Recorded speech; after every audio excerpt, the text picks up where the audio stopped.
update on the Grand Lucaine Resort, the DPM speaking on tourism numbers, and COVID-19 deaths on the rise. Good evening, everyone. I'm Tyler Simonet with your JCN News for this Wednesday, February 2nd. One of the most urgent areas of investment for the Bahamas government is Grand Bahama, and that's according to Deputy Prime Minister and Minister of Tourism, Investment and Aviation, Chester Cooper. While addressing parliamentarians this morning in the House of Assembly, the DPM says one of the key components in areas of investment is the Grand Lucaine Resort. The DPM giving an update on where this government is with the sale of the resort, having terminated the previous agreement made under the Minnis-led administration. He says the government looks to move swiftly to have the hotel sold. We want to expedite now the sale of the resort with the best possible terms. The Board of Lucaine Renewal Holdings Limited, the special purpose vehicle created to facilitate the sale of the resort, has engaged the services of Colliers International, a world-renowned real estate company with a vast professional network that is accustomed to handling large-scale, high-end touristic transactions.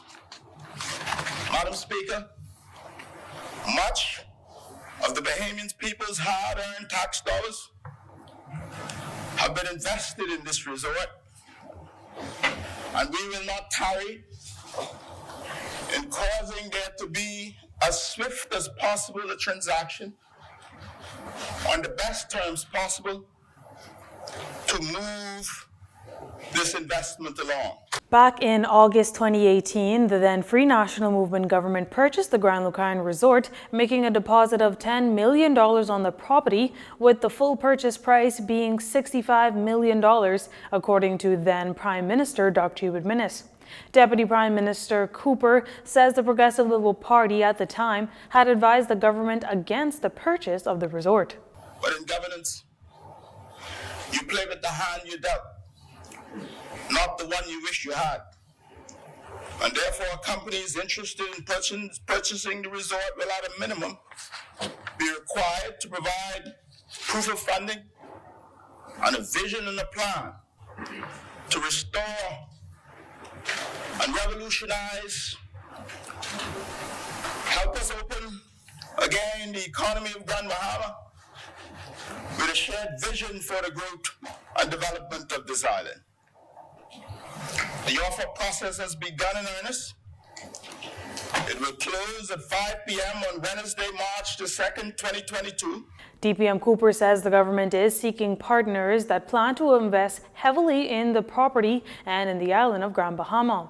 The Deputy Prime Minister has gone on record to say that the government has seen at least 7 serious inquiries about the property and says the government remains cautiously optimistic that the process will help to advance the sale of the property. And whilst this is below our number of stopover arrivals for 2019, the global average shows that stopover visitors were down more than 72% worldwide, according to the UNWTO. ForwardKeys.com, one of the world's leading tourism data and analytics companies, recently issued its report for December, showing that we are 4.5% ahead of 2019 arrivals in our main tourism markets of the United States of America. The tourism minister also revealing in the House of Assembly this morning that by the end of 2021, tourism arrivals month over month were approaching 2019 levels for the same period, despite international air travel down just by 5% in December 2021 compared to December 2019. The DPM also revealing that for the full year of 2021, the Bahamas welcomed almost 1 million stopover visitors. This is a testament to our magnificent team of professionals around the world, our resilient product, the warmth of our people, our proximity to the USA, our well-thought-out open policy on entry, our refusal to lock down our country, our strong industry partnerships, pent-up demand for travel, the increased airlift, and the diversity of our 16 main island destinations. Now, the tourism minister says the big news is that the rebound continues. This as the United Nations World Tourism Organization has pointed out that the Caribbean is rebounding faster than the rest of the world, with the Bahamas rebounding faster than the rest of the Caribbean. The DPM touting and attributing all of this to the government's response to the COVID-19 pandemic since taking office, noting that the government has put in place good protocols that's respected by the traveling public, tourists, and partners around the world. COVID-19 related deaths in the Bahamas has increased by 2 as the Ministry of Health and Wellness reports 2 more unfortunate COVID-19 deaths. Both victims females, a 65-year-old of New Providence who died on January 16th and an 82-year-old of Exuma who died on January 21st. These deaths pushed the total COVID-19 death toll to 748. The ministry is also reporting 2 additional deaths have been added to deaths under investigation, pushing the total there to 48. As for active COVID cases, that number now stands at 6,906, as health officials confirmed 39 new positive cases. 19 of those new cases on Grand Bahama, 18 on New Providence, and 1 case each on Abaco and Eleuthera. 86 people are now in hospital, 82 of them moderately ill, 4 in intensive care. Total confirmed cases in country now at 32,645. 220 people recovered from COVID-19 on Tuesday. Total recoveries now at 24,777. After over 2 years of fighting the global COVID-19 pandemic, the fight against vaccine hesitancy continues in many countries.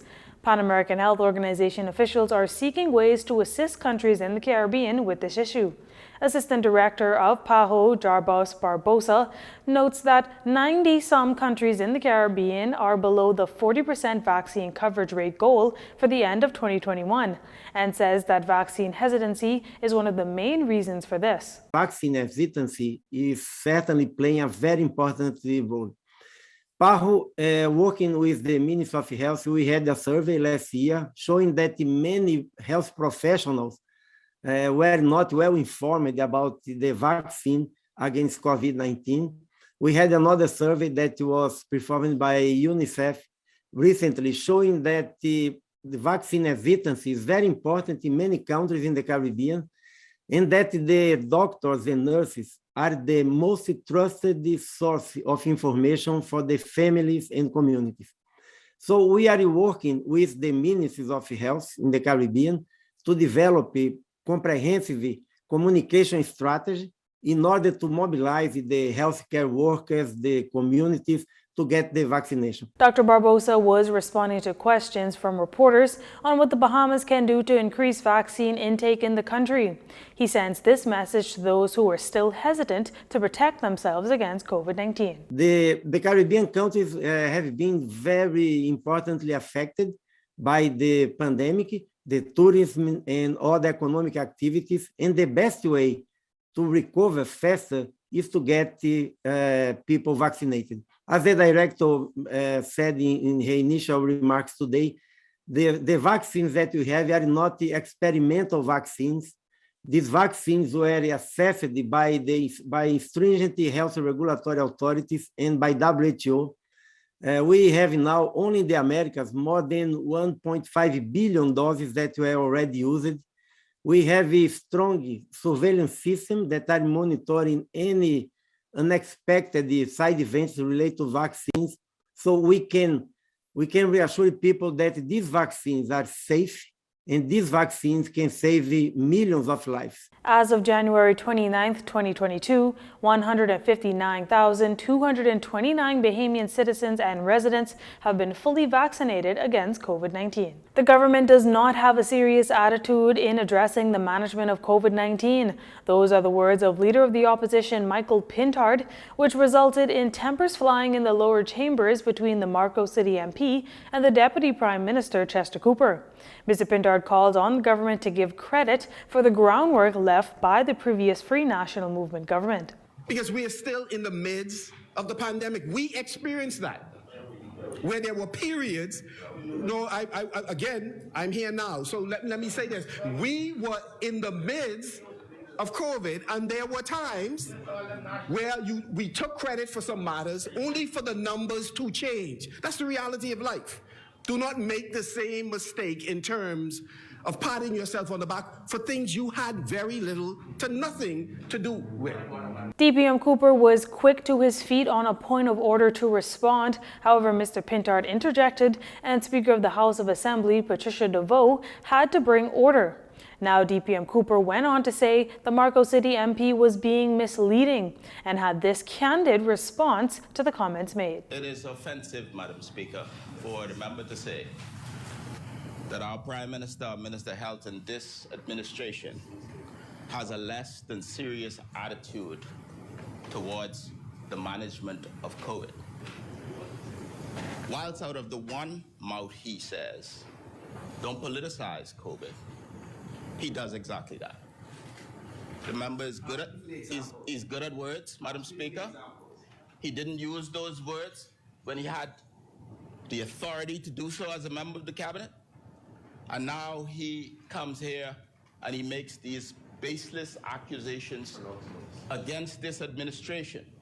You're watching JCN News. Stay with us.